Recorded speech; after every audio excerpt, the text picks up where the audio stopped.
We begin tonight with breaking news and a sobering reminder of the human cost of war. Another U.S. service member has died after being wounded in last week's attack in Saudi Arabia. This is a defiant Iran has named a new supreme leader just 1 week after Ayatollah Ali Khamenei was killed in the early hours of the war. And just moments ago, state media announced his 56-year-old son has been named his successor. But President Trump told ABC News before that announcement that Iran's next leader, quote, is not going to last long. Israel is also echoing similar sentiments, and massive fires are raging across Tehran after Israeli strikes target oil refineries. This war is now 8 days old. We have team coverage once again tonight. ABC's chief international correspondent James Longman leads us off from Iraq. Tonight, another American service member has died in the war against Iran. CENTCOM announcing that an American wounded in an Iranian strike on a base in Saudi Arabia a week ago passed away from their injuries last night.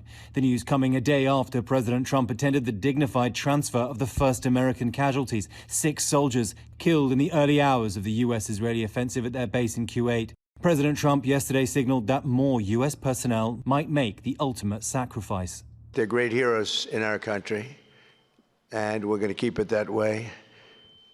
There's always, when it comes to war, there's always that.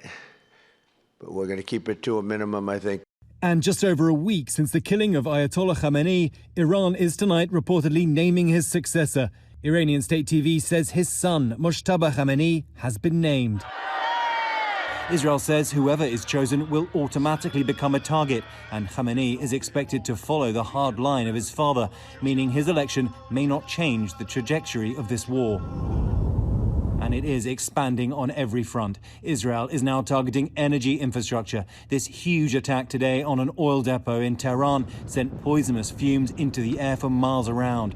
Residents were warned to protect themselves against toxic fumes. Israel calls this a terrorist target, but civilians will feel the cost of this too.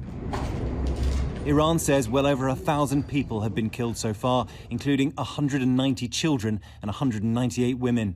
Tonight, CENTCOM is issuing a warning to Iranian civilians, saying Tehran positions military targets in built-up areas.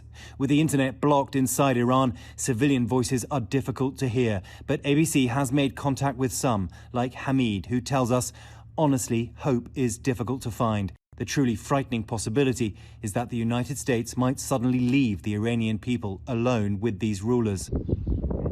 Israel's offensive against Hezbollah in Lebanon is widening too.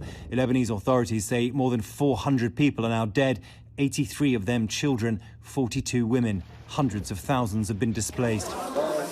And despite US and Israeli assurances that Tehran's missile and drone stock is severely depleted, the regime is still able to lash out at targets across this region. A desalination plant in Bahrain hit in a drone attack.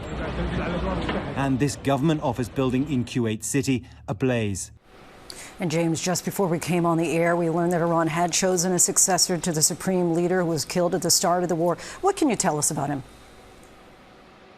Yeah, Mojtaba Khamenei, he is the 56-year-old second son of the former Ayatollah. He is, of course, also a cleric. He's considered to have been close to his father, often seen alongside him at public events.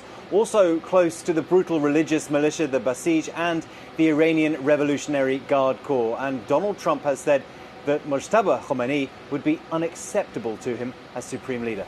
Linsey. James Longman in Iraq for us again tonight. James, thank you.